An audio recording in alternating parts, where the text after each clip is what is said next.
Hey guys, welcome back to the Betar Project. This episode we have special guest Oli France. Thank you for coming on. How are you? I'm really good, thanks, Nick. Yeah, it's a pleasure to be here. Thanks for inviting me on the show. How's the weather over in UK? You said it's pretty shit at the moment. It's pretty horrendous. Yeah, pretty English today. Raining about 7 or 8 degrees. So yeah, we've got a lot more of this to come. Yeah, winter's just starting to kick in now. Yeah. So I guess for people who don't really know you want to quickly introduce what you do and where you're from?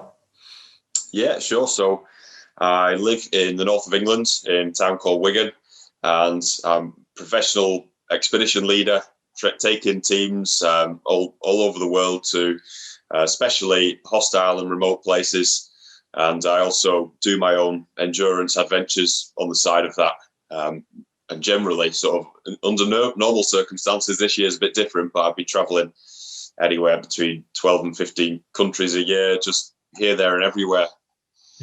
What was your upbringing like? Were you always adventurous as a kid? I think I had that kind of adventurous instinct, but without really knowing what adventure was. You know, we would always rally around and go out to the local woods and build shelters, and we, want to go off and explore, and, we'd spend every daylight hour outside in the summer holidays. So my childhood was very much outdoors, hanging out with mates, exploring, getting up to no good. This was, of course, way before I knew anything about the whole idea of adventure or even travel, really. Yeah. And it sort of only occurred to me later in life, really, that actually that exploratory streak in my younger years has probably set me up for what I do today. And how old are you? I'm 29, so I'll be 30 in a couple of months. Yeah. Nice. 30s are the new 20s these days. I hope so. Yeah. yeah. Definitely. Yeah. When I saw the big 3-0 sort of coming around the corner, it spurred me on to get a couple of things done. You want to finish your 20s with a bang. Do you have a baby on the way? Yeah, I do. Yeah. So the baby's due in about 5 or 6 weeks. Exciting. It's going to be our first child, and that's with my wife Emma. So yeah, exciting times. Boy or girl? We're waiting for it. We don't know yet. Yeah, we decided to wait. So yeah, I mean, you spend half your time wondering which it's going to be, but I think either way, we're just looking forward to this new challenge. Really, it's going to be something totally different. Be really cool to have another little tribe member in the clan. Yeah, no doubt. We won't stop exploring and adventuring. Just giving us lots of new ideas, really, for travels and things like that in the future. What are you hoping for? A boy? I don't really mind, because I don't think it matters too much in terms of what I want to raise a child like. I want them to raise them to be worldly and to travel, to be active, and so I sort of seeing some of the female adventurers out there now as well. It's fantastic, and so all I want at this stage is a happy, healthy baby. Yeah. Is it a bit scary though, bringing a child into this world the way it is at the moment? Kids are growing up and they're on their phone all the time, and it would be scary. Yeah, it is. It's a weird one. It's definitely different to my childhood, I would say. And I think, I'm already thinking ahead. I definitely want to encourage the child to be away from technology as much as possible and try and have kind of a proper childhood, where it's not about sort of material possessions. It's about experiencing. It's about going out, seeing the world, making friends, all those sort of core important things, rather than actually being stuck on the phone all the time and playing video games, which I think it's a bit of a waste of a childhood, really. Exactly. And I do feel for those children stuck in that situation now. How many siblings do you have? So I've got one younger brother, and he's a big runner, actually. So he's a really good runner, but he's an accountant, so quite a different career path to me. Yeah. But still, he drags me out around the local trails, and we go off and do short trips to the Alps and things like that together. That's awesome. What were you like at school? You're a good kid or a rat bag? A bit of both, really, I would say. Yeah, sort of. I definitely had my troubles at the start of school. Especially when you go into high school, I think you want to prove yourself a little bit.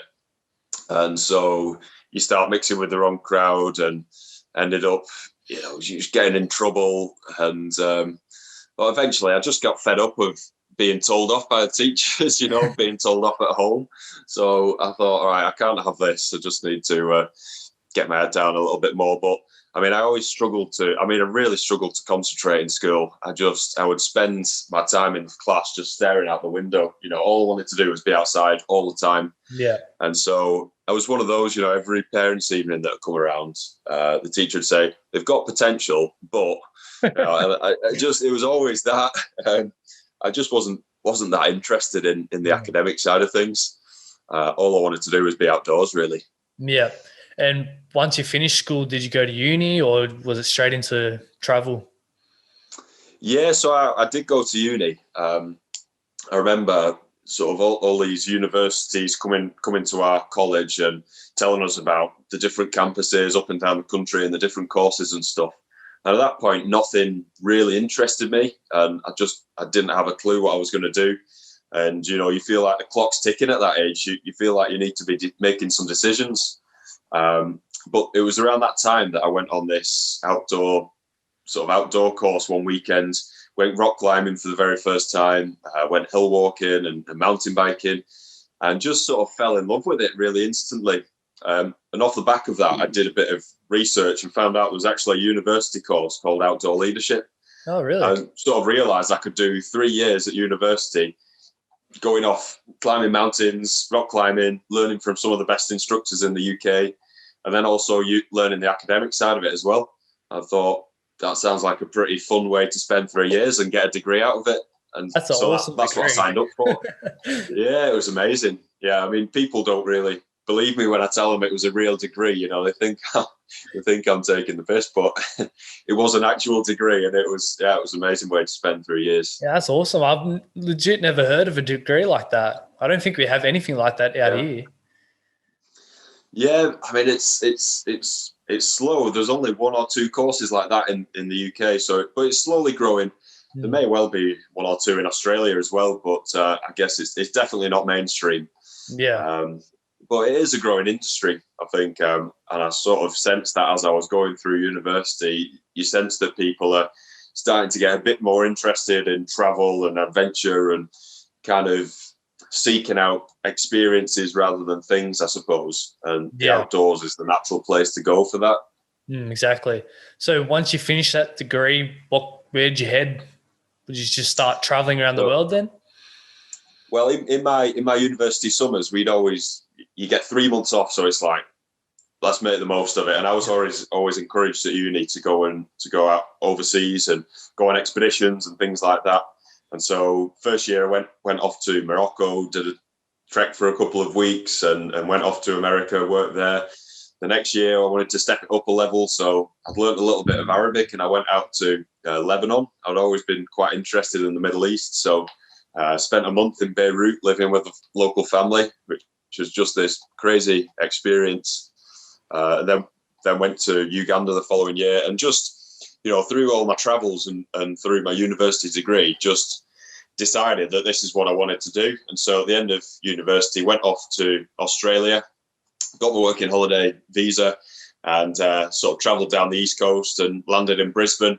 Ended up working there for 4 months, running a couple of jobs, making the most of the nice Australian wages, and built up some savings. Then carried on travelling through Australia, New Zealand before heading back to the UK.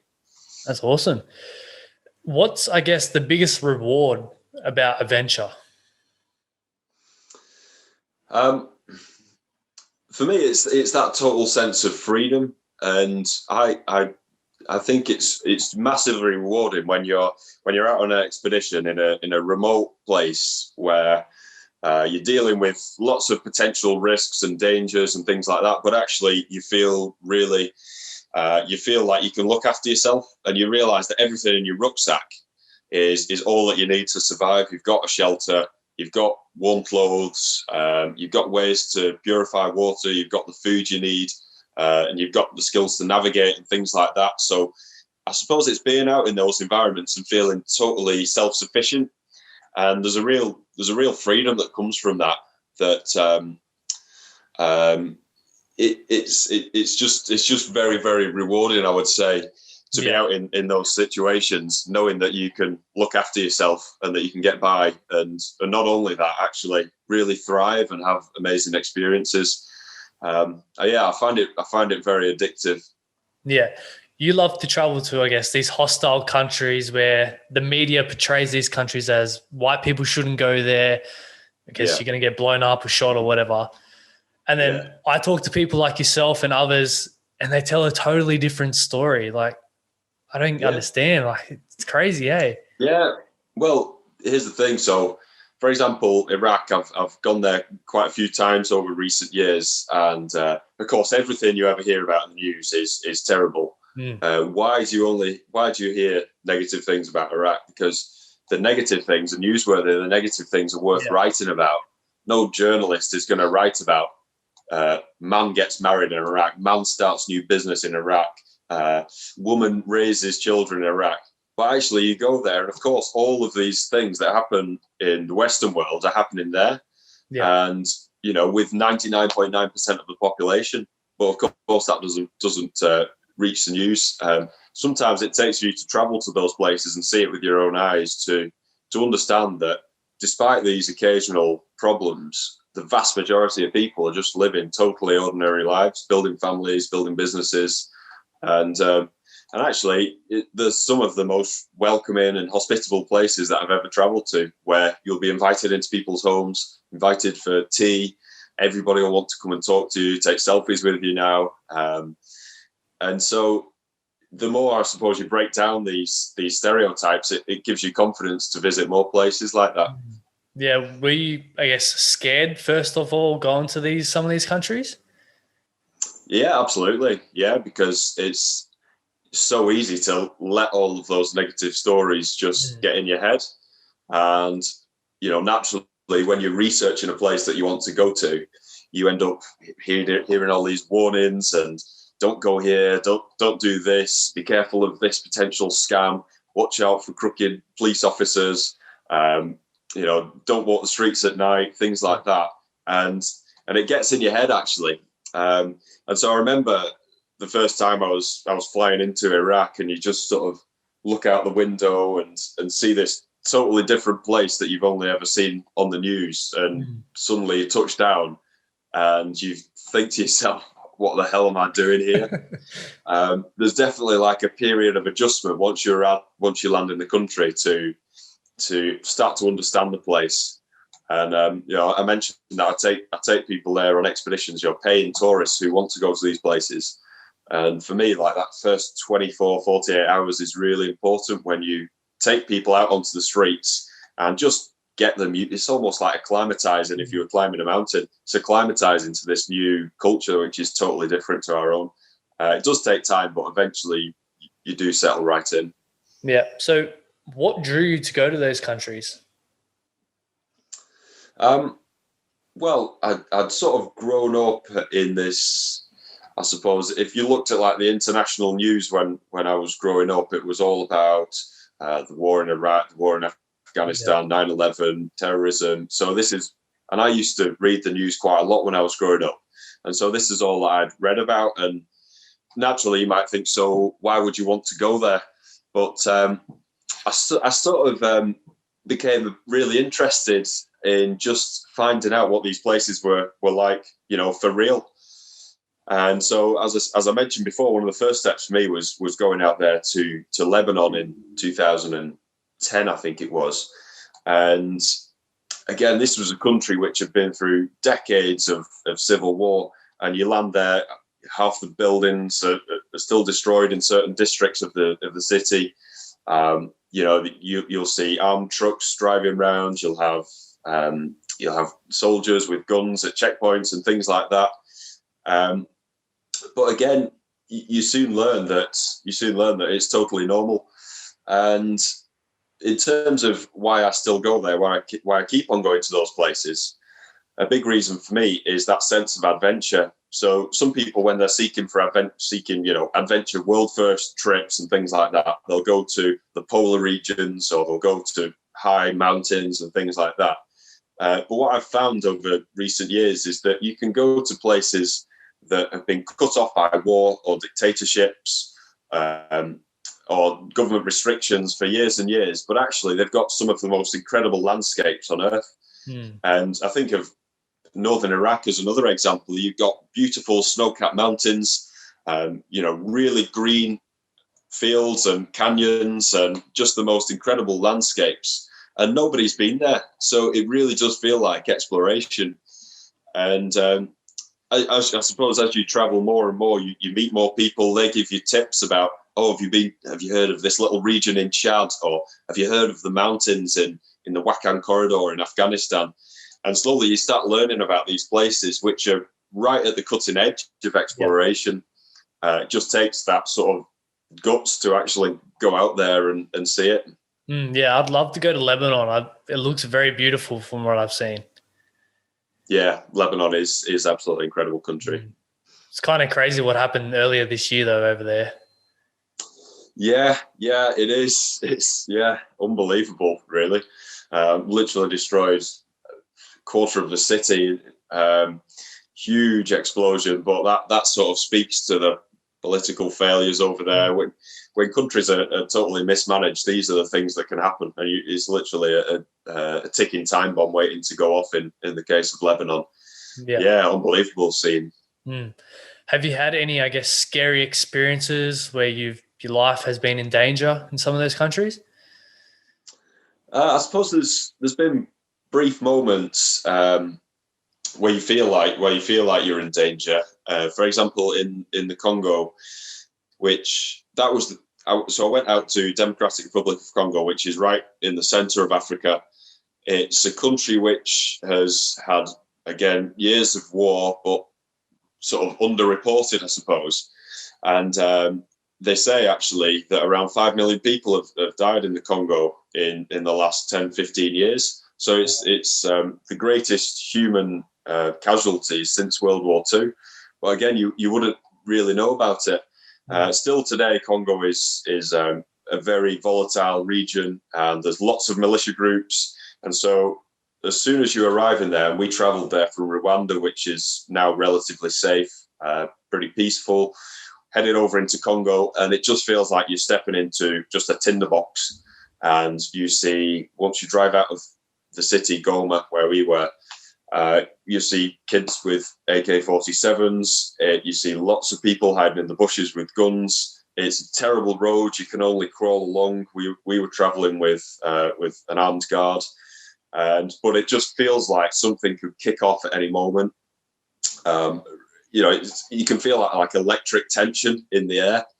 And we were out there to go and trek with mountain gorillas. So there's only about 1,000 mountain gorillas left in the world, and about 300 or 400 of those are located in the jungles in that part of the Congo.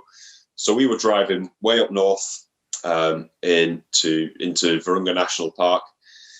Went out, saw the gorillas with my group. It was a long trek, really bad thunderstorms.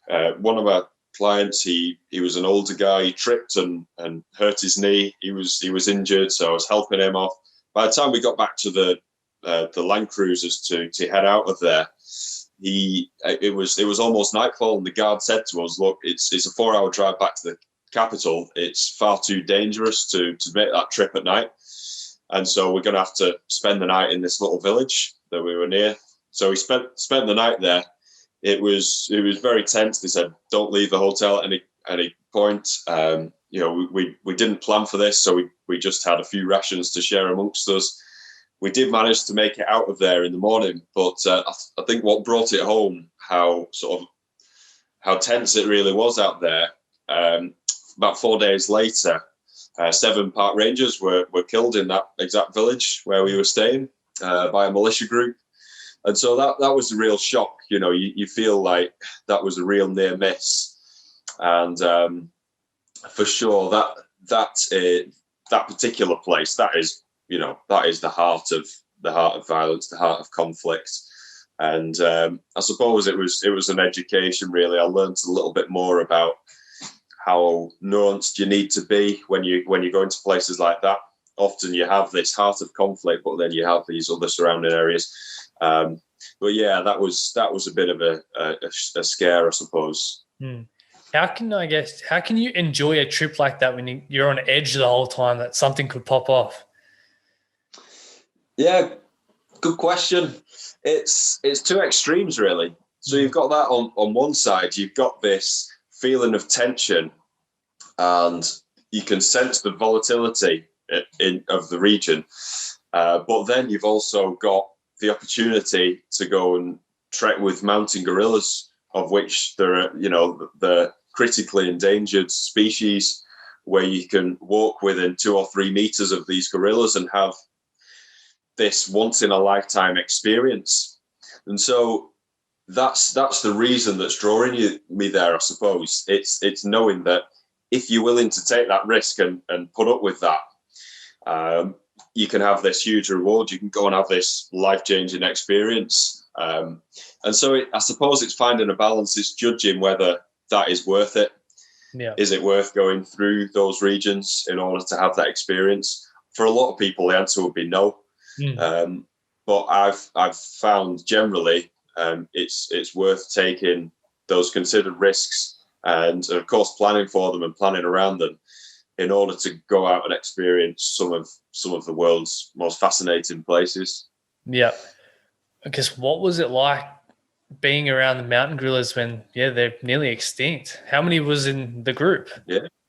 So in that group, there were around 7 or 8, including one silverback, which is probably, like a 300 kilo gorilla, just a huge gorilla, the head the size of a watermelon, and just so powerful. And they're very, very protective of the family. So if you get sort of too close, which we did at one point, and the gorilla reared up on his 4 legs and beat his chest at us and sort of faked as though he was going to charge us, and you'd have no chance against something like that. Of course, it just ripped you to shreds. But yeah, being there, it was absolutely fascinating. We were just in deep primary jungle.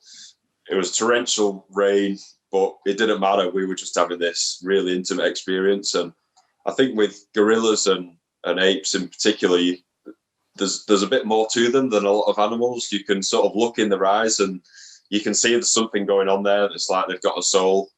So you can sort of almost connect to them, and they'll look you right back in the eyes and sort of figure you out as well.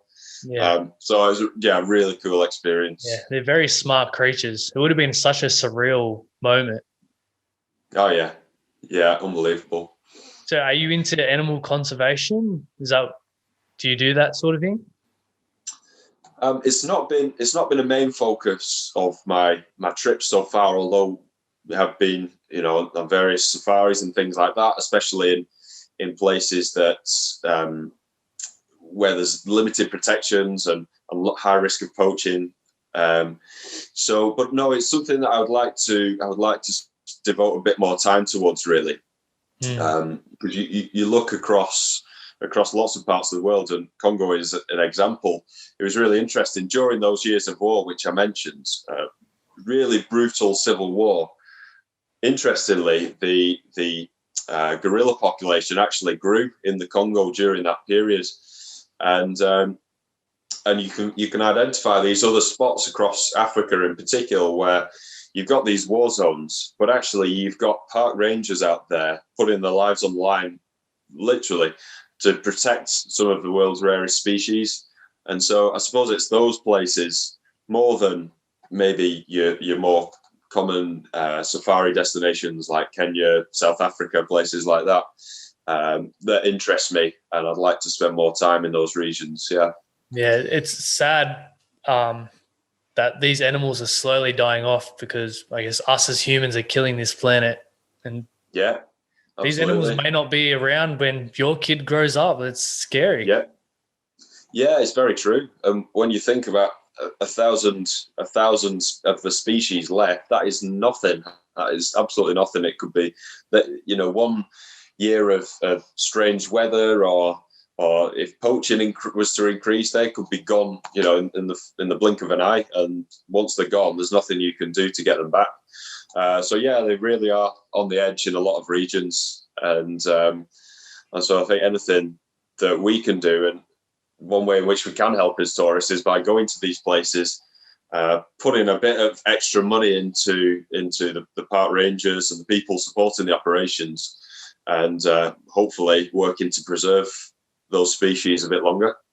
So you've done the African safaris, and have you been close to elephants and that? Yeah. So that, again, elephants are these just majestic, soulful animals, and we've done various safaris across Africa. Last year I was in Botswana. We were on the Okavango Delta, which is it's a huge area of, I suppose, marshland, which is crisscrossed. The whole thing is just crisscrossed with these little rivers and streams, and it's really, really rich with animal life.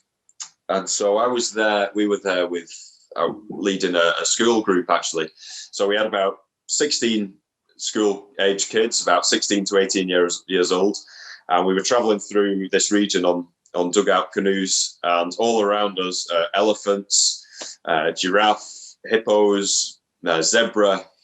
That was a really special experience. That was incredible. Did you see many rhinos? They're very hard to spot, aren't they? I've seen one rhino in my life, and that was in Nepal. So there are some rhinos dotted in small parts of Asia, and one of them is the one-horned rhino, which is in parts of North India and Nepal. Again, this is very, very rare, critically endangered. And I remember rocking up at this little Nepalese village, which was known for tigers and rhino, both of which are very hard to spot. And I arranged this walking tour with a local guide, and didn't really think too much of it. But we got a dugout canoe, travelled to the other side of this river, away from the village, out into the jungle, basically. And we got off the boat, and I sort of looked at this guy, and all he had with him was a stick, and and he started doing all these prayers and sort of speaking up to the gods. And I asked him what he was praying for, and he said, "Well, I'm praying that we don't get attacked." So all he had was this stick to protect us, and I sort of realised, oh shit, there are possibly tigers and rhino out here, and all this guy's got is a stick, and we're on a walking safari. And we did happen to see a rhino within about 10 meters, just washing in the river. And again, that was just this incredible experience. And I got a bit too close, and he came over and sort of dragged me away from this thing. But yeah, we did get to see a rhino, and that's definitely a bucket list animal spotting. Yeah, that's awesome. So any dangerous encounters with animals? I suppose another one that springs to mind is last year. I was we were in Namibia, and I was leading an expedition team. We were staying down in this canyon, which is very, very remote. In this region of Namibia, it's extremely dry, and so you may have, say, 15, 20 miles between water sources. And so each day of the trek, which we were doing, you're basically walking from water source to water source in order to top up and get water to drink and cook food. And so we reached this little canyon where we were going to be staying for the night. And down the canyon, it's covered in animal bones. So like the bones of zebra and kudu, which are these huge antelopes. Yeah. And you've just got these small pools of really green, horrible-looking water. Eventually, there's one pool of water which looks, almost drinkable, a few hundred meters from camp. And we were sort of curious. We were wondering what was killing all these zebra and things like that, and what was living next to this little pool of water. And we started to look around, myself and the expedition team, and we found a lot of leopard scats or leopard poo dotted all around this canyon, and lots of fresh footprints. And so clearly this was essentially a leopard's lair down in this canyon. It'd sit and wait up on the cliffs, wait for something to wander down, and then just jump on them and grab them and kill them. And some of these things it's killing, they're 300-400 kilo beasts with horns. Here we are, just people with nothing to protect ourselves, definitely no horns. And so we're very conscious that there could be this leopard prowling around. And later in the day, I went down to this pool on my own just to have a little bit of a wash. And I was took my t-shirt off and just got really, really spooked because there was long grass all around this little pool. I'm totally alone now, like in my birthday suit, basically. And just hearing the baboons up on the cliff tops calling out like danger calls, long grass all around me. And to be honest, just shat myself thinking I'm sat here in a leopard's lair, bathing in a watering hole with potentially, one of the most powerful cats on earth waiting to come and jump on me. Luckily, a few more people came down and we started to make a racket. But I suppose that was a slightly worrying moment for a minute there. That's crazy. What is your favorite animal? One that stands out, which I would love to see actually. In fact, there's two. One which I'd love to come down and see in Australia is the great white shark. Oh yeah. I know that you can go and see it in Port Lincoln, I believe, near Adelaide. Yeah. I would love to do that. For me, there's just so much mystery about them. Of course, I know they make their headlines for the wrong reasons time and again in Australia. But of course, it's the biggest predator on Earth, incredibly powerful. And I think the idea of seeing that in its natural element would just be unbelievable. You see images on television of it, but I don't think you can comprehend the size and the power of an animal like that until you see it with your own eyes. Yeah, they're beautiful creatures. I hate when they kill people and then us people go and kill like 10 of them. I hate when that happens. Yeah, I think we've got to accept the fact that we're going into their domain. If we go into the sea, that's their home, and we have to accept that risk.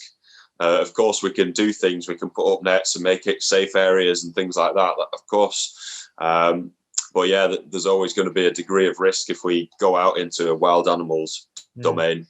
Another, I guess, Australian animal, the saltwater croc. You can go, I think, up in Darwin. You can go in a cage with it. It's crazy. Wow. They're massive. Yeah, they are monsters, aren't they? They're literally living dinosaurs, aren't they? Exactly. Unbelievable animals. So I guess what's been your biggest challenge you've faced whilst traveling? Well, I suppose that there's lots of different challenges which come along. One of them which I could tell you about was when I was traveling. So I did this big trip. I had a couple of years away from kind of adventure, and then just working an ordinary job. Absolutely hated it. Decided, right, let's get myself back to travel, back to adventure. And so I set myself this challenge of traveling from Hong Kong to Istanbul, right, the full length of Asia, traveling alone by any means, across the mountains, climbing mountains in every country I visited. So it was this really big objective, which by my reckoning, nobody had done something exactly like that before. And it was in the heart of winter, really tough traveling conditions. And I've made it all the way through Southeast Asia, China, Kazakhstan, Kyrgyzstan, into Tajikistan, which is in all these countries there in Central Asia. So they're all ex-Soviet countries. It's places that, a lot of people aren't too familiar with. And I had my scares. So in China, been interrogated by the police there. In Kazakhstan, had a near miss with an avalanche. Got lost in this landmine jungle in Laos in Southeast Asia. But when I got to Tajikistan, I was preparing to cross over into Uzbekistan. And this is a country which I'd received quite a lot of warnings about. So other travellers along the way in that region had sort of warned me. They said, okay, when you travel into Uzbekistan, just be careful. It's not like other countries. The reason for that is it's a very, very strict police state. And it's a total dictatorship, really. And in terms of the freedoms its people have, it's second only in the world to North Korea. So that gives you an idea of what the country's like. And so I went to the border, and this is a very remote border crossing from Tajikistan into Uzbekistan. I had this on my mind already, and left to Tajikistan, walked across the area of no man's land in between the countries, went to enter Uzbekistan, and everybody there, all the border guards, they're in the military clothing, with guns, looking very serious. I went through, stamped my passport, and then said, okay, you can go through. And I thought, okay, that's fine. Ended up in this next room, and it got a bit more serious quite quickly. There were three soldiers there. They said, okay, put your bag on the table. We want your phone, your laptop, your camera, any electronic items. So they took all them off me. They started to go through every single item in my bag, did a full body search. Meanwhile, there was a soldier. He went onto my laptop, started to go through all my files, started to look through all the pictures on my camera, look through my phone. For around an hour, this was going on. Eventually, another guard was searching through my first aid kit that I had with me, and in there I had some strong painkillers called cocodamol, which is a strong but legal painkiller which you can get in the UK. But unbeknown to me, those painkillers are classed as a illegal narcotic in Uzbekistan. And so when they found this drug, they said to me, okay, you're going to have to come with us, and took me off for interrogation. And basically what followed was 5 days under arrest in Uzbekistan. And they took me down to the Afghan border, held me in the town of Termez there under house arrest. Wouldn't let me leave the room, took me for blood and urine tests. Eventually I was given an option. They said to me, look, you've got two options. You can either go to prison for 30 days and see out this time in jail, or you can pay a fine. I'm like, all right, how much? So managed to get together the money for this fine, and they took me off to this sort of military style court, which I learned was actually like a sort of the Uzbek version of the KGB operated this compound. So really serious place. They took me out there. That's where I paid the fine. And the guy gave me my passport back and said to me, okay, you're free to go back to your home country now. Well, I looked at him and thought to myself, well, I don't really want to go home yet. I'm not done. I'm only halfway across Asia. I still wanted to make it to Istanbul. But I didn't tell him that. He said, okay, you get in this taxi and go to the airport and go home. But I got in the taxi, and the interpreter who'd been helping me, I'd sort of befriended this guy. He was the only one who spoke good English. And I said to him, well, I don't want to go to the airport. I want to go up to the mountains. I want to carry on my journey. And so he helped to arrange for me to travel up to the mountains without these watchers, I suppose, knowing where I was going. Got off up to the mountains. Meanwhile, of course, my family know a little bit about this. They still think I'm banged up in some Uzbek jail. They're worrying. I got to this little mountain village. I had no way of contacting them. There's no phone signal, no internet, nothing like that. And it soon became apparent when I was in this village that I was actually being spied upon by the local police. And I had police officers spying through my bedroom window, following me around the town, asking questions about me. I went off and climbed this mountain one day, came back again, found a police officer spying through my bedroom window, and just thought, shit, I need to get the hell out of here. So I got up the next morning, got a taxi to the nearest town, changed taxis every town, traveled for about 400 miles across the country, keeping a low profile, bedded down in this hostel, and just made plans to get the hell out of there.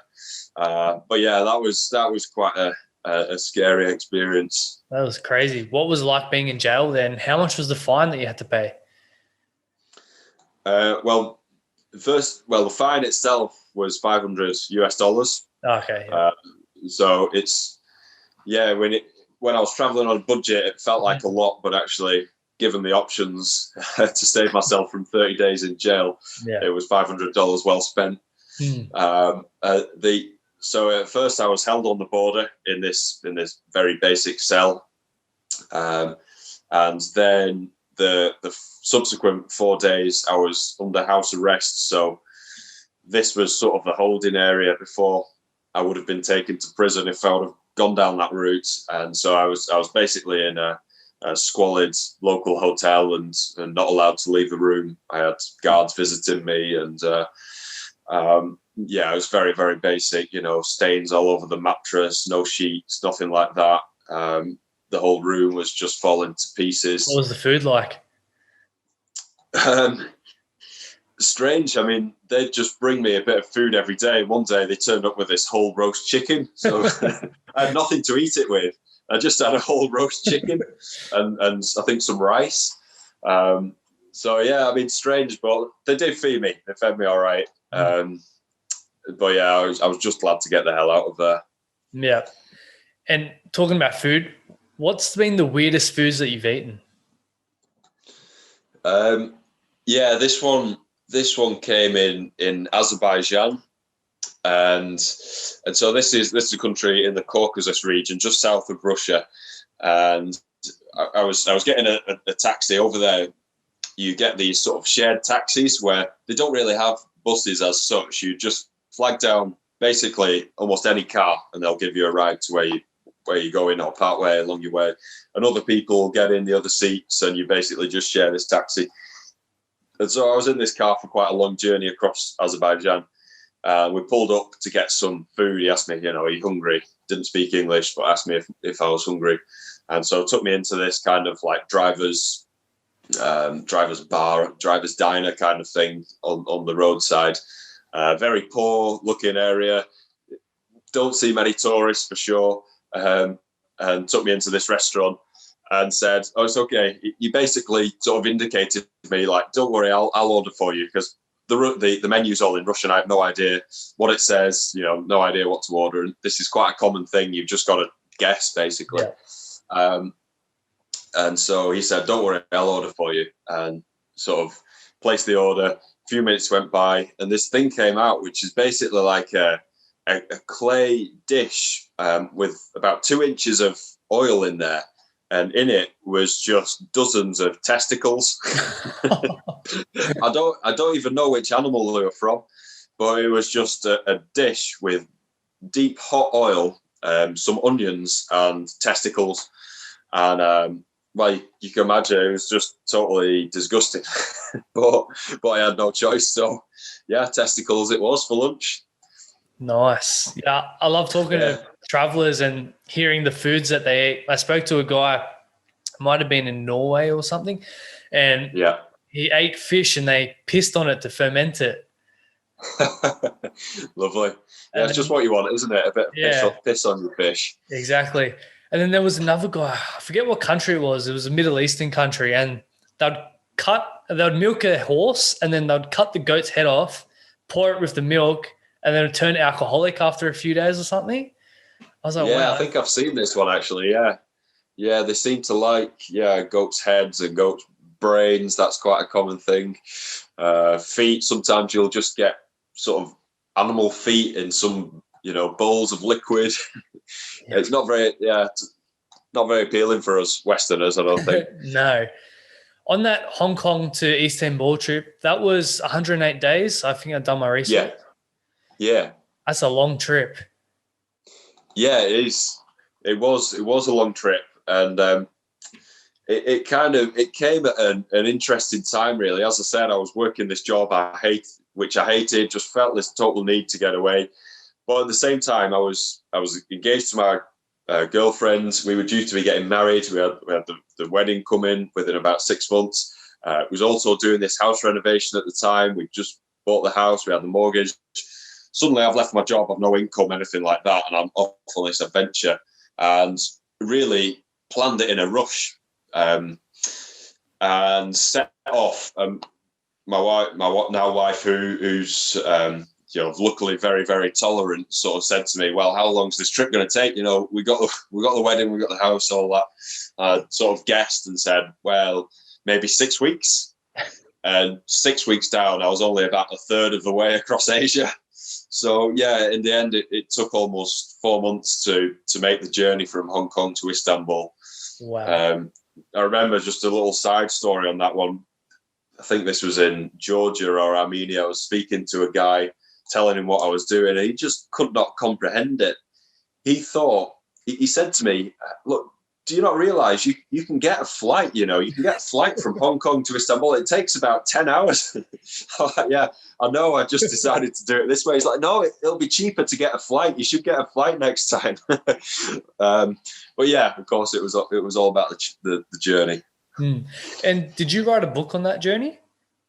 Yeah, I did. Yeah. So I just got back from this, and it'd be such a transformative experience. I just felt like I needed to get this down. I've mentioned a couple of stories in there, and there's definitely a lot more crazy events other than being arrested in Uzbekistan that happened on that journey. So I wrote a book about it. That book's called The Trail of the Mountain Folk. And yeah, it was really nice way actually to round off that journey. And actually to write the book helped me reflect on a lot of it. And it was a really nice process to go through just to really finish the circle of that journey, I suppose. I'll have to get my hands on that book. It seems very interesting. Yeah, please do. Yeah, I'll get you a copy. Yeah, for sure, man. How do you balance, I guess you're now a married man, how do you balance that relationship and all the adventures that you do? Well, of course, I've got to make compromises. I've got to make compromises for it to work. And one of the things now is I try not to go away for too long at a time. So sort of 3 or 4 weeks would be the maximum, really. And yeah, I mean, in terms of how do I make that work, the way I look at it is, so most people have like a 9-to-5 job. They'll be out the house for most of the week. When I'm at home, I'm fully here. I'm immersed in the home life. It's just that my work comes in these blocks, which I spend overseas, and so I suppose it's really making the most of those times at home. And so I think if anything, it's sort of over the years, it's strengthened our relationship, because when you're away, when you're spending time apart from each other, I'm sure other people could sort of recognize this. When you spend time apart with each other, you sort of appreciate everything that bit more when you get back. And so, yeah, when I'm at home, we make the most of every single day, really. We're always doing things. We're always seeing friends. We're always getting out, exploring parts of the UK together. And for sure, we do a lot of travel together as well. One of the beauties of my work is sometimes I can fly out to somewhere in Africa, somewhere in Asia, and just extend my flight. And so the group goes home at the end of the trip. I extend my flight. My wife flies out, and we can do our own travels afterwards. And that works really nicely. That's awesome. Do you think you'll be home much more now when your child comes? I think in the early stages for sure, but definitely we're already scheming to have lots of travels with our kids, and for sure it'll be a little bit different. But we've got some big ideas. We want to go off and do some work in schools in Africa, things like that. My wife's a teacher, so that would work quite nicely. Do some road trip, maybe get a van and do some sort of trips in Europe in the van and combine a bit of adventure. So we're going to get creative, but for sure it's not going to stop us from traveling. Sounds like your kid's going to have an awesome upbringing. We hope so. That's the plan anyway. Yeah. Are you going to homeschool your kid or? No, at the moment we plan to send them to school. Yeah. But Yeah, I mean, it's an option. As I said, my wife's a teacher. She teaches young children. So it's definitely a possibility. And if that was to be an option, say if we were to homeschool them while traveling, that would work really well. So it's nice to have that as an option. Yeah, but we'll see. It's still a few years off yet. Yeah, exactly.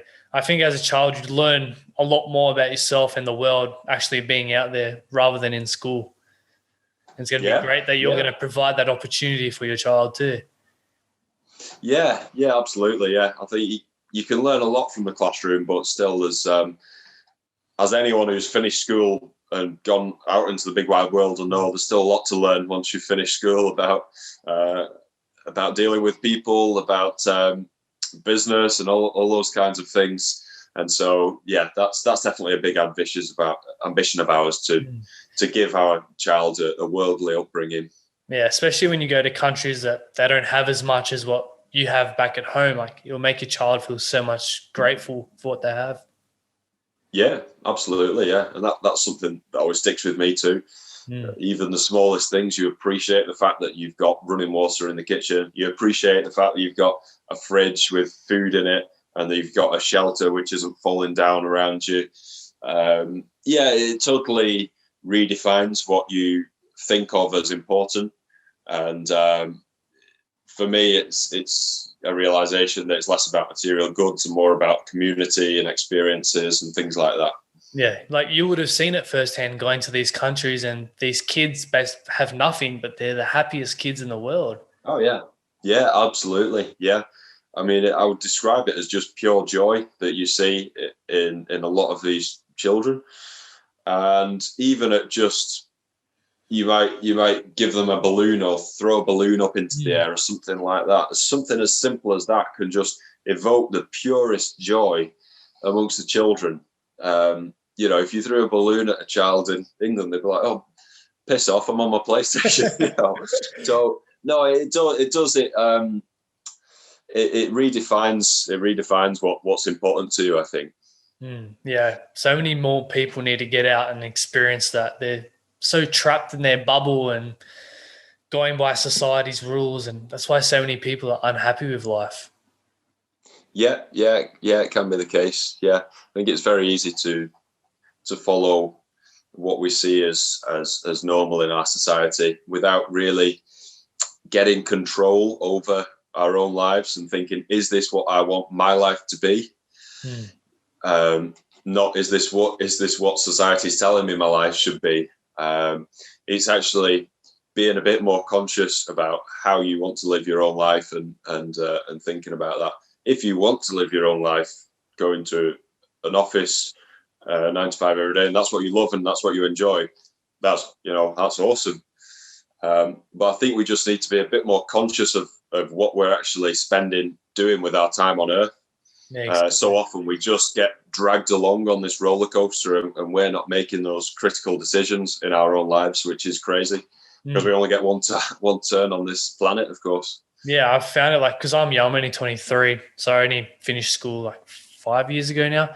But I guess you've been brought up to go to school, go to uni, get a job, start a family, and just everyone goes through that. And I guess our generation is now realizing that that's not the way of life. And they're turning to other avenues like yourself, like travel, and it's awesome to see. Yeah, absolutely. Yeah, people are being so creative right now. It's amazing how people are finding ways to travel, and you hear of these digital nomads and things, people who can work from anywhere from a laptop, which is really cool.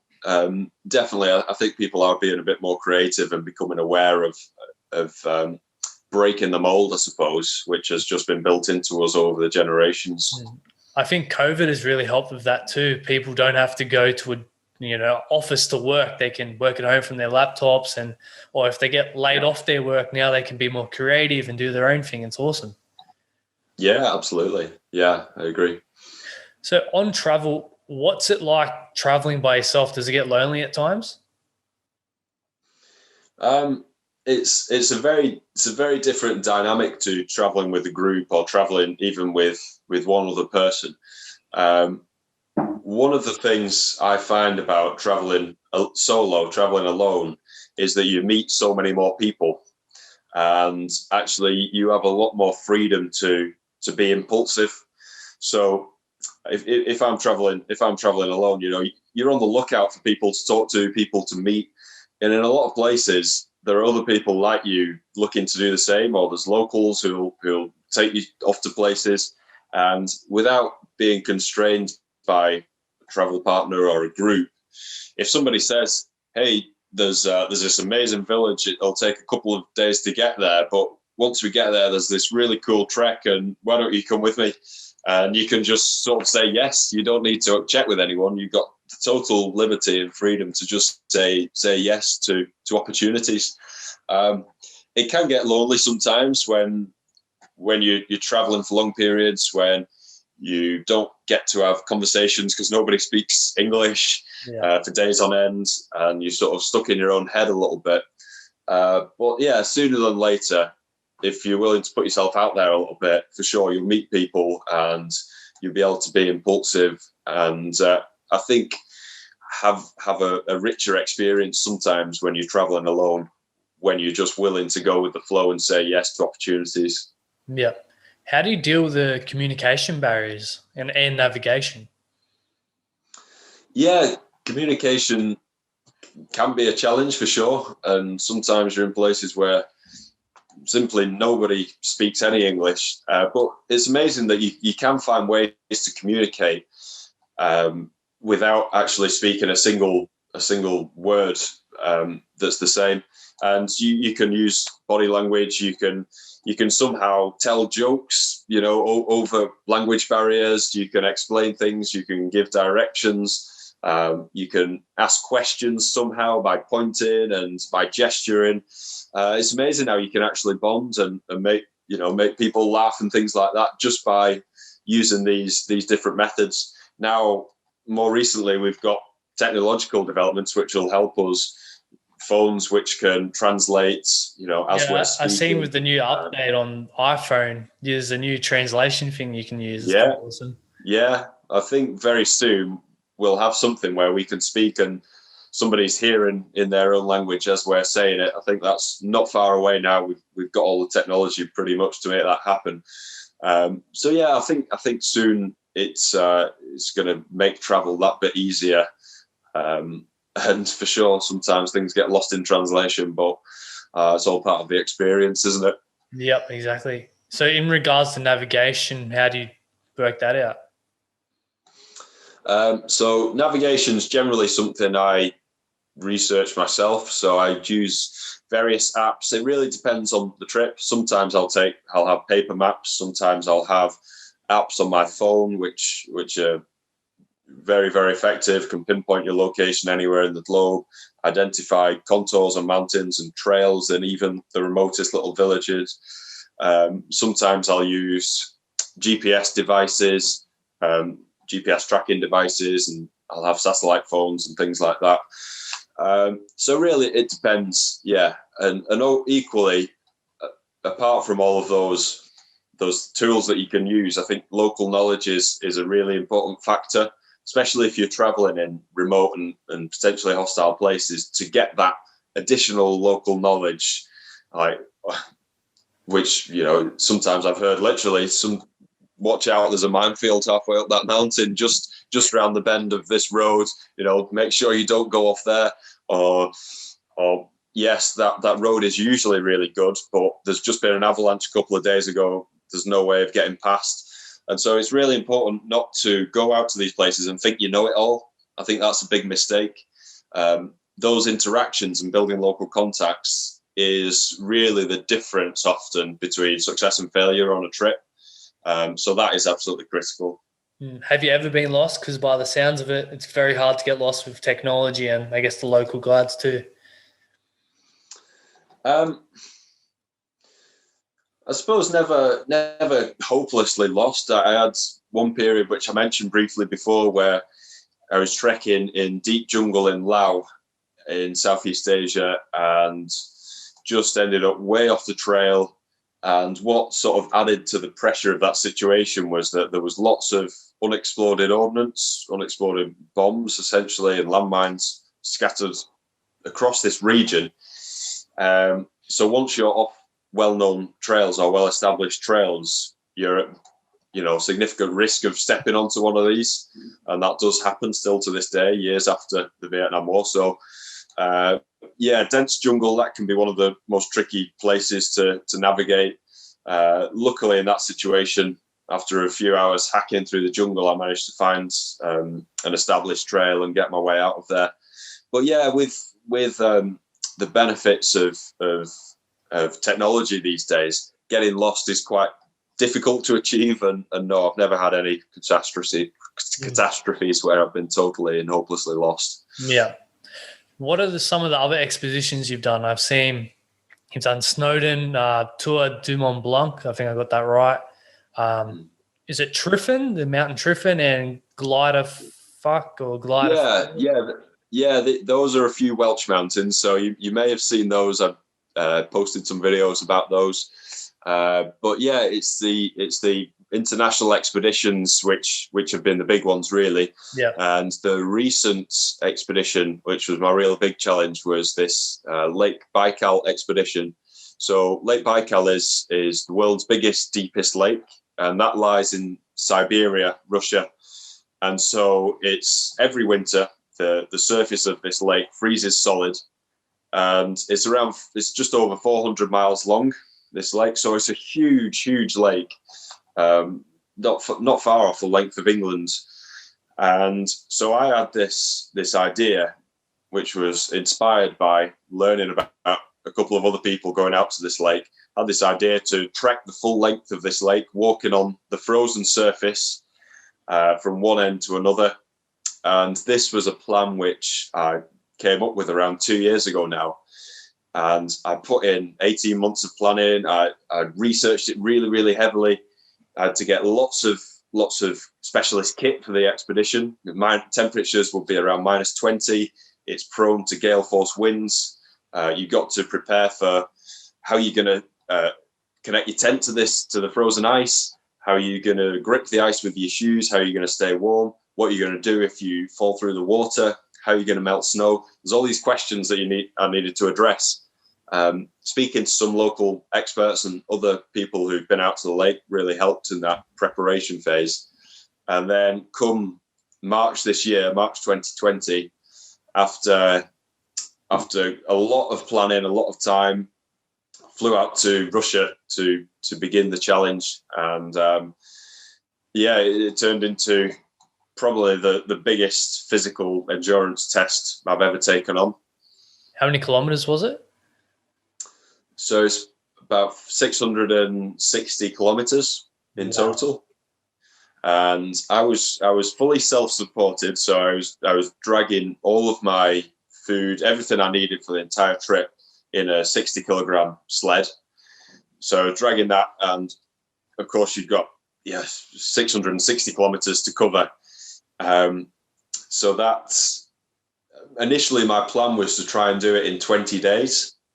So that would be around 30 kilometers a day. And of course, you've got to factor in the difficulty of carrying this, of dragging this sled. And then you get some sections of really terrible terrain where you get just fields of broken ice, which could be miles long, which is very precarious. You get huge cracks, which you need to get over. You get some areas of thinner ice, which you need to deal with. Deep snow as well, deep wet snow in places, which can be really, really challenging. And so I went out there with 20 days of food and set off on this journey, and I soon started to average around between 26 and 28 miles a day. I think my biggest day was about 33 miles, which is about 55 kilometers in one day. That was the biggest day out on the ice. And it's very, very physically demanding. So I was consuming about 6,000 calories a day. Wow. On this trip. And the reason you need so much fuel, you need to, of course, stay warm in the really cold temperatures. You need to fuel the walking element. But the other thing is you're out there totally alone. And once you set up camp, that whole process in the evening, all the routine you need to go through to set your tent, to build a wind shelter with snow to protect yourself from these gale force winds, to collect more snow, to melt, spend 2 hours on the stove, melting water for that night and the following day, to get all your sleeping bags set up, deal with like any slight injuries or blisters or anything like that, deal with your feet, get yourself warm, repair any kit. This whole process takes around 2 hours at the end of what's already been a really exhausting day. And then you're trying to fall asleep on this ice, which is constantly cracking and shifting underneath you, and sometimes as loudly as dynamite right underneath your ear, and in a totally remote place where there's nobody around. So there's a lot going on psychologically and physically. It was, a really, really challenging expedition, and especially to do it solo with less of a security blanket that you would have if you were with a partner. I take it you didn't get much sleep? At first, no, definitely not. It took a long time to get used to sleeping on that ice. It's just, it can be terrifying out there. There were moments where I was walking along and it would be like an earthquake under my feet with just this dynamite explosion where the ice is cracking and shifting. Some of these plates can be the size of small countries, huge, huge plates of ice and huge forces. And I was on the ice. In the end, the expedition took me 16 days. So I managed to shave a few days off by covering a few extra miles each day. But yeah, 16 days on the ice. In the whole period, I didn't step onto the land once. And so, day and night out there on the ice. At first, I was only getting 2 or 3 hours sleep a night. Spend a lot of time sort of worried about this ice. Eventually, I started to learn some tricks about some sort of tips as to where to set the tent, what to avoid, how to try and get a good night's sleep, basically. So in the end, I was dead to the world when I was sleeping on the ice. That's crazy. What would you say has been the best adventure of your life thus far? It would have to be my big trip across Asia. It just came at such a critical point in my life where I was stepping away from a job I hated. I'd literally given away everything to start this job.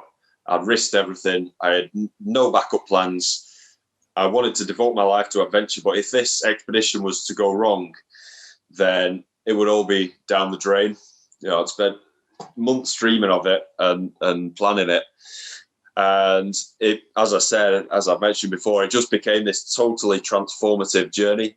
I had so many doubts, so many unknowns, so many fears, so many people telling me that it couldn't be done. I was totally alone going into it and along the way. And to actually achieve it, despite so many hardships and so many challenges over the way, from mountain blizzards to avalanches to arrests to interrogations to spies to all kinds of crazy stuff that happened. Making it to the end of that trip was just so intensely satisfying. I think the other important element is that trip had come from the right place. And what I mean by that is it was really driven by it. I was so desperate, so passionate to get out and do this trip. I found afterwards that sometimes you're sort of designing trips a little bit more. You're thinking, is this going to look good for potential sponsors? Is this going to look good for marketing reasons? But with that trip, it was nothing to do with that at all. It was to do with me and getting out and trying something which I had no idea whether I'd be able to succeed. And that just made it the most satisfying, incredible trip of my life for sure. Yeah. I seen you did a trip, I forget what country you went to find dinosaur footprints or something. Yeah. So that was in Tajikistan, actually. That was on this Asian journey. And before I mentioned that how great it is to be impulsive at times when you're traveling solo, and this was one of those times. So I was actually visiting the national. I decided to go into the National Museum in Dushanbe, which is the capital of Tajikistan. there's not much to do in that capital, so I thought I'd spend the afternoon having a look around this museum. And in the museum, I read this tiny little sentence, which was talking about like the geography of Tajikistan, which talked about these dinosaur footprints which have been found in this little, very remote village in Tajikistan. And so it just caught my interest. And so I went back to where I was staying, did a bit of research, could find almost no information at all about these dinosaur footprints. But I knew that they were near this particular village. Later in the day, just by sheer coincidence, I met a local girl who happened to have family in this particular village that I'd found these dinosaur footprints about. And she said, actually, I'm going there in a couple of days' time. If you want to go, I'll take you to this village and you can try and find these footprints. There were no maps, nothing to indicate where these footprints were. It was just a tiny village in the middle of the mountains in Tajikistan. But I decided, yeah, I'll go for it. What's the worst that can happen? So scrapped any other plans and went out with this girl to this remote Tajik village. Started to speak to all the locals and ask them about these dinosaur footprints. Some of them said, we've heard about it, but no, we don't think it's true. And others said, yeah, a friend of a friend went there. And others just said, no, it's total nonsense. So even they, who lived in this little village, didn't know whether they existed. And they also told me that I was the first outsider that they'd ever seen in the village. And so they were parading me around this village, going from house to house. Literally, I think I visited half the houses in the village. Every single place we visited, they were putting on mounds of food and just plying us with drinks and everything. And eventually, I got this small group of people together and we said, right, let's head out and try and find these dinosaur footprints. And so we started to walk away from the village, speaking to other locals as we went along. They would give us little pointers in this direction. And we got to the very last house in the village and he seemed to know where these footprints were. And so he drew a map in the sand for us and sort of sent us off on our way. There's very little to navigate with, but sent us off. And we were walking for hours, probably about 6 hours on our, walking off on these trails. And eventually we reached this cliff face, which was around 50 meters high and just covered in these fossilized dinosaur footprints, some of which were around 50 centimeters, a couple of feet long. Wow. Just unbelievable out there in the middle of the mountains, and probably only a handful of foreigners have ever seen it. So that was just an extraordinary experience. And I guess it really showed me how critical and important it is to follow your impulses and to just follow your instincts. And sometimes that can provide the greatest adventures. That would have been so surreal, seeing footprints that have been there for millions of years. Like, that's awesome. Yeah, it was. It blew my mind. It's definitely one of the coolest days I've had traveling anywhere in the world. What were some of the big ones? Like, do you reckon you know what they were, like T-Rex or anything? Or I tried to do a bit more research. So, I'm no archaeologist, but I tried to do some more research and actually found this paper which had been written by this Russian guy who discovered the footprints like in the 70s. And he was a professional and he wrote about them. So I think one of them was the Bronchiosaurus. So, the huge, long herbivore dinosaurs. So the footprints, for that reason, were huge. Some of the other footprints apparently were from pterodactyls, which had landed and walked around. Yeah. But yeah, just totally mind-blowing to see it. And the other thing is, as I said, it was on a cliff face, so it was almost vertical. And I suppose that indicates how long ago it was. Yeah. At some point in time when those footprints were left, that would have just been a flat lake bed or something like that, and suddenly over millions of years it's now a cliffside. So yeah, totally mind-boggling to see it. It's crazy how the earth changes over time periods. It's amazing. Yeah.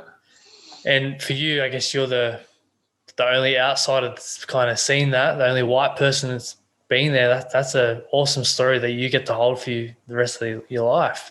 Is that in that book you wrote too? It is, yeah. I wrote all about that in the book. That's awesome. That really is cool. Talk to me about climbing some of these mountains in Wales that I just mentioned before. What's that like, getting all the way to the summit? Like, they're really tall. Yeah, I mean the Welch mountains are quite distinctive, I suppose. They can be prone to bad weather. It's quite close to the coast. They've got a distinctive appearance. They can be really rocky. You've got lots of grass and moss and lichen all over the rocks. So navigation can be tricky in some of those mountains. But yeah, they can provide some really, really good days out. And I would say that going climbing those mountains in places like Wales and Scotland has really been a great training ground for bigger mountains further afield, because the conditions out there can really be brutal. You can get rain, which is just above freezing point, torrential rain, 40-mile-an-hour winds, poor visibility. And so it's a great place to go out, have a real adventure, learn how to navigate. And yeah, as you say, getting up to the summit of some of those on a good clear day has some of the best views you can get in the British Isles, for sure. What's your really, favorite really one? beautiful places. What's your favorite one? My favorite Welsh mountain is definitely Tryfan, which is a very rocky mountain, which you step out of your car on the roadside. You climb for about 800 meters directly up, and about 75% of that you're using your hands. It's scrambling a lot of the way. It's quite tricky route finding in parts, but yeah, it's just awesome. You know, a real fun mountain to climb. What's been the biggest mountain you've climbed? That is Mont Blanc, which is the highest mountain in Western Europe. So that's 4,800 meters. So just shy of 15,000 feet. And that lies on the French-Italian border. It's a really beautiful, striking mountain, which I climbed with a mate of mine in 2016 over a couple of days.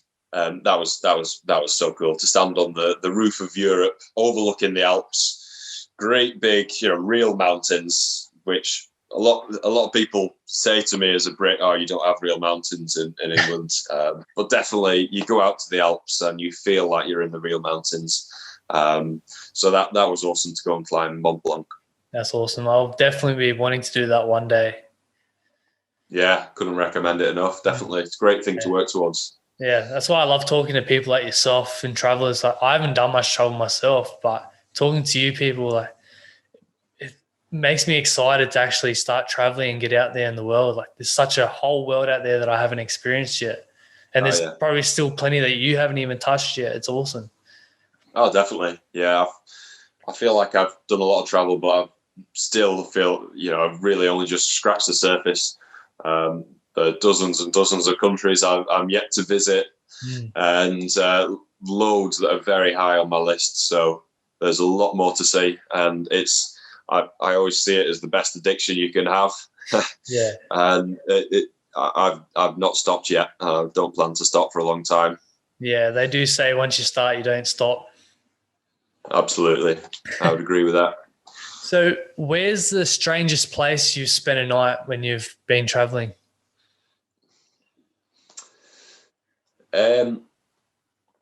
One springs to mind. There's been a few. I've spent nights in caves and jungles and on the ice and on mountain ridges and all kinds. But one that was quite weird was in Armenia, and I was climbing a mountain out there in terrible weather conditions.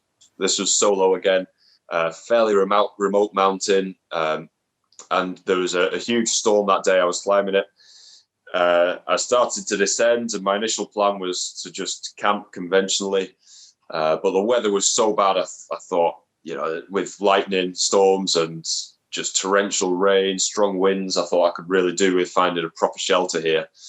Luckily, happened across this old concrete bunker, essentially, which I suppose, I don't know for sure, but I think it may be a old concrete military bunker. And there was a tiny little entrance in the bottom. So I crawled in through that. The whole thing is just covered in rubble and old construction materials. I think, there was a family of mice living in this bunker. And so that's where I spent the night that night. Turned out to be actually okay. I was a bit paranoid because I heard there were wolves on this particular mountainside. So I barricaded the door to this little bunker. Just a bit worried that they might call this bunker their home. But no, that was quite a strange one. What's been your favorite travel destination? It's always hard to say, and really I could give you a few, but one that always stands out is your neighbour, New Zealand. Actually, I got a lot of love for New Zealand, especially the South Island. It's just beautiful, amazing landscapes. Great big pristine mountains, lakes, not many people. Yeah, I've traveled for a few weeks around the South Island, going to various places, but I'd love to see a lot more of that and go and climb some of the bigger mountains there. Stunning country. Yeah, that's on my bucket list. I want to go there and start from the top and make my way down to the bottom. That'd be awesome. Yeah, definitely. And I think you can spend a long time there. Definitely put a few weeks or a couple of months aside for that. What places are on your bucket list? One which I've been thinking about a lot is Antarctica. So I would love to go to Antarctica just because it is it's extreme in so many different ways. It's the least populated continent, the highest continent, the coldest continent. It's in so many ways not fit for human habitation. And so the idea of going there and exposing myself to the elements out there and seeing some of the landscapes in the mountainous regions of Antarctica, I think would be a really mind-blowing experience. So if I can concoct some sort of expedition down there and fund it, which is the crucial thing with Antarctica, because it's very expensive to run expeditions there, that would definitely be a bucket list journey. From all your time on traveling, what do you think some of the life lessons you've learned along the way? One which we touched on earlier is be grateful for what you've got. I've been to some of the poorest countries in the world, especially in Africa, and seen what true poverty looks like. And so it's certainly to be grateful for what you've got. It's given me a better sense of the importance of community. Like, for example, in Iraq, I got a good friend out there, a local guy, and he always says to me, I don't understand why work is so important to you in the West. Like, family is the most important thing to us. And every single day, they'll have all the family and friends around for meals. They're constantly socializing. If you walk around the village, this local friend just knows everybody, knows everybody's name. And just constantly having fun, constantly seeing people, friends and family. And I think that's also given me a new perspective on what's really important. You do start to realize that life really is about building those social relationships and experiencing things together. And I've learned a lot from places like that. Yeah, it really opens your mind as well, doesn't it? Yeah, totally. Yeah. You would have experienced a lot of different cultures. What one would you say is your favorite, and are they a lot similar than what people would think? There's definitely a total range in cultures. Even, I found that a lot on my Asia trip, where you go from country to country and every single place has got its own unique style. So they've got their own unique customs. They serve things in a different way at the table. They have their own recipes, their own dress, their own identities, their own sort of cultural faux pas and things that you shouldn't do. I'm hugely attracted to the Middle East and Middle Eastern countries like Iran, like Lebanon, like Iraq. I was down in Yemen earlier this year, and it was the same there. Just that sense of hospitality and I was told this, which is if you're a stranger walking through a village out there or a town, often the locals see you as a gift from God, and they see it as their duty to welcome you into their home, to share what they have with you.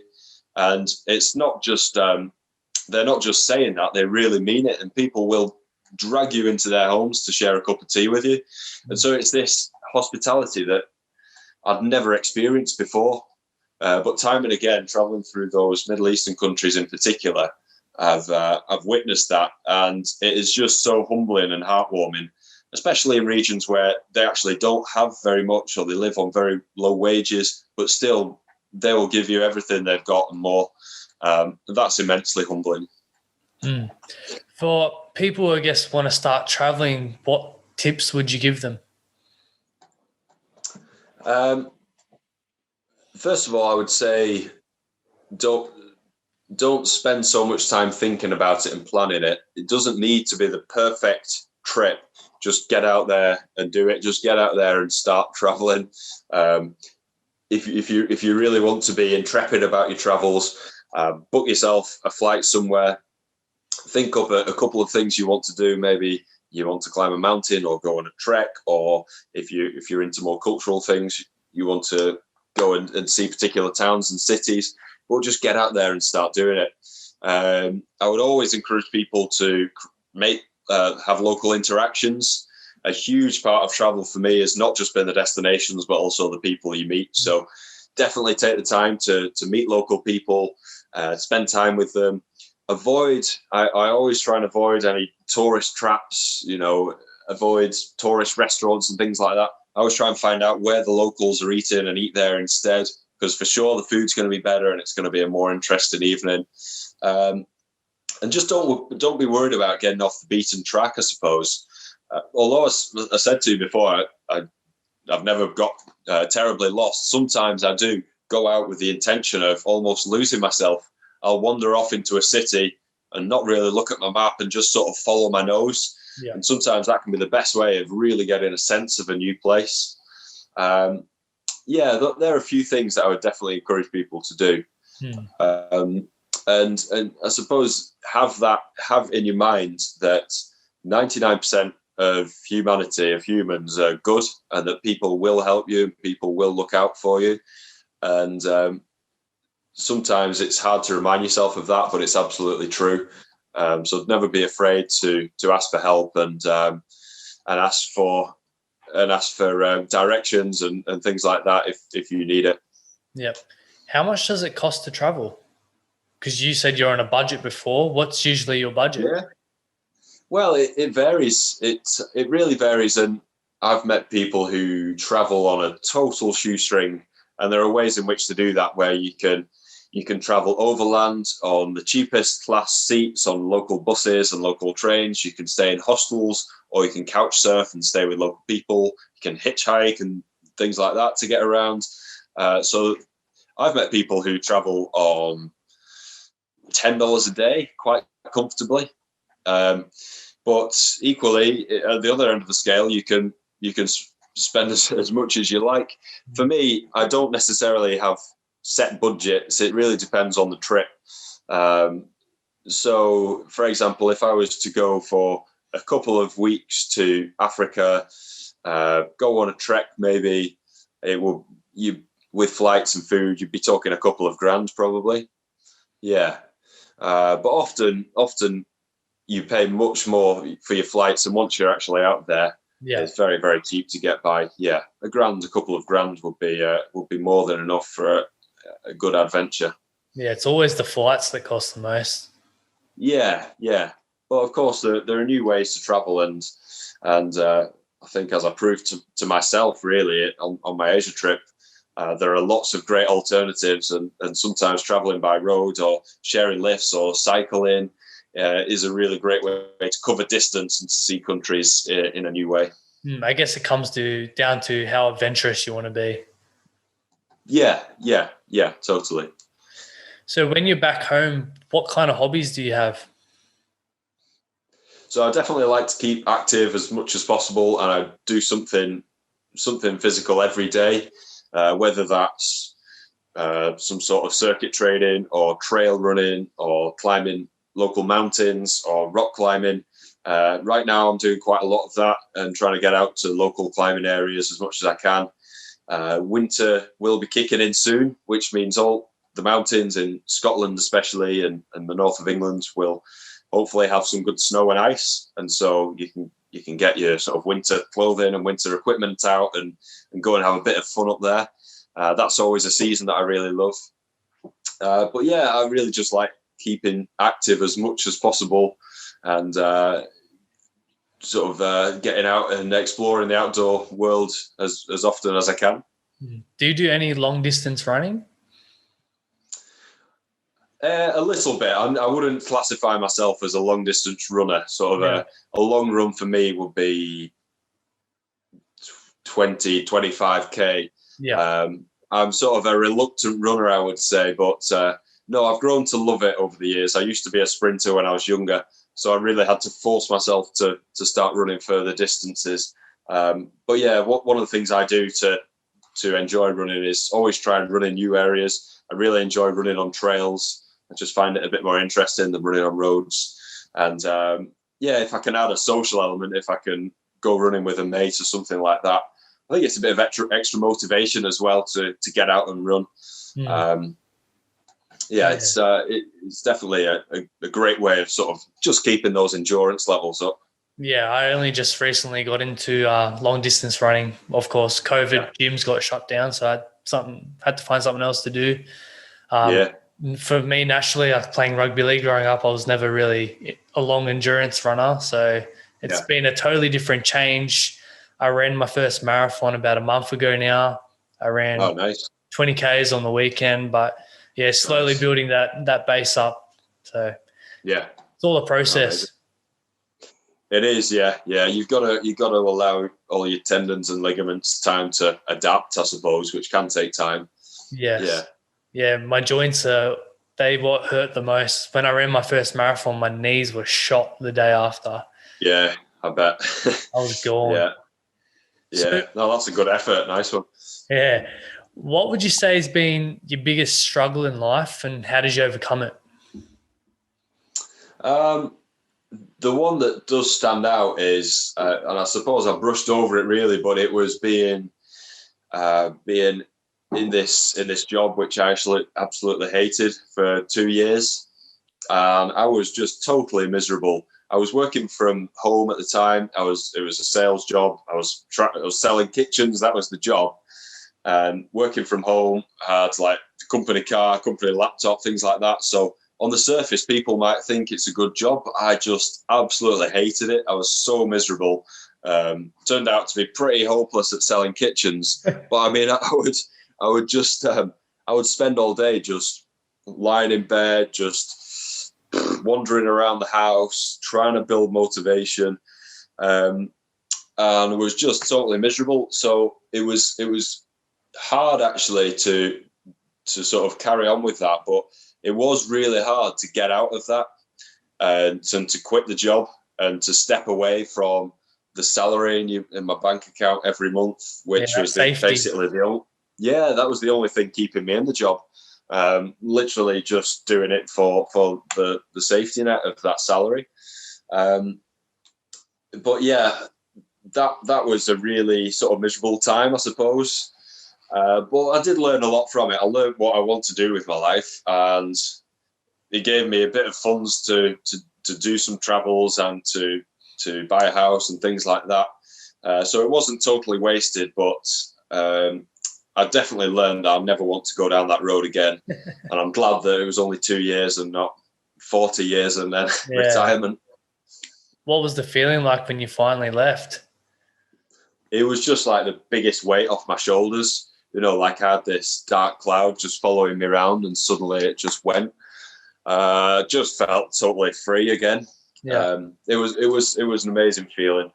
Yeah, but it was equally a very hard conversation to have with the boss and decision to make and all these things, but absolutely no regrets. It was the best decision I've ever made. What is your why or purpose for life? My wild purpose for life. I think it is to be as self-sufficient as possible.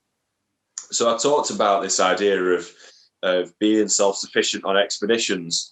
And I think what I'd like to do is incorporate that more and more into my daily life, whether that's trying to use electricity, which comes from sustainable sources, or to grow food and things like that, and to provide for myself, as in work for myself, not under somebody else's employment. And in every sort of facet of my life, try and be as self-sufficient as I can be. I just personally find that I get a lot of freedom from that and a great sense of satisfaction. And so it's adding those elements to my life, really. And if I can achieve that, I know that I'll be very happy. Yeah. Do you have someone that you look up to or who inspires you? There are a number of explorers and people whose tales I grew up reading and interested in. Probably the one that naturally springs to mind, if you were to ask that dinner party guest, who would you have round, it would be David Attenborough, definitely. Yeah. I grew up watching his shows. It was probably the only thing that would keep me indoors, really, when his shows came on a Sunday night, because that was just like a lens into the outside world, really. Growing up in this northern town in England, I just didn't have exposure to that at all. So suddenly on your TV screen on a Sunday night, it is all these weird and wonderful parts of the world, these amazing animals, these landscapes that you can't believe. So, yeah, and I know Raw recently is doing a lot about conservation and protecting the planet and things like that. So I just have huge admiration for him. I think what he's done is amazing, and definitely part of the thing that's motivated me to want to travel and explore the world. My favorite person growing up was Steve Irwin. Yeah, I loved Steve Irwin. I absolutely loved him. I was devastated when he died. Yeah, I cried. Yeah. I was in primary school then, so yeah, very young. Yeah. His passion was just infectious, wasn't it? You watch him and you could just see he absolutely loved what he did. Yeah. Yeah, he was an amazing man. Yeah, loved him. It's great to see that his kids are carrying on his legacy. Yeah, absolutely, yeah. Hey, did you go to the zoo? Their zoo? We did actually, yeah. I was just going to say, we actually went to Australia Zoo, which was brilliant. Totally different to a lot of zoos where you get to interact with the animals and feed the animals and things like that. Yeah, it was awesome. Yeah. Where do you see yourself in the next few years? What's next for you? Well, I definitely got a little black book of expeditions that I'd love to do over the next few years. I've also keep myself busy with a couple of other businesses. I want to build those and really gain more of a self-sufficiency in my life, I suppose.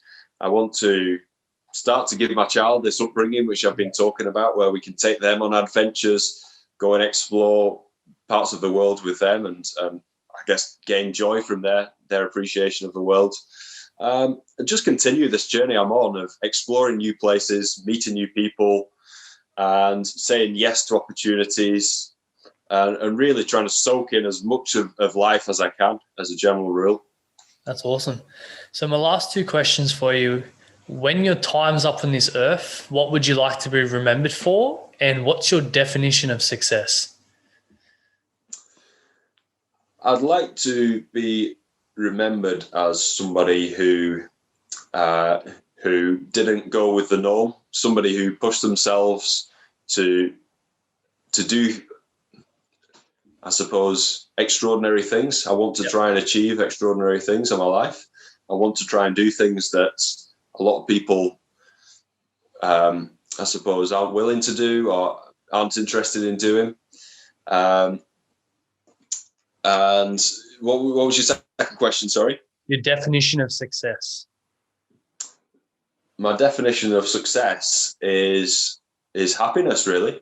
Yeah. It's achieving a state of contentness in your own life.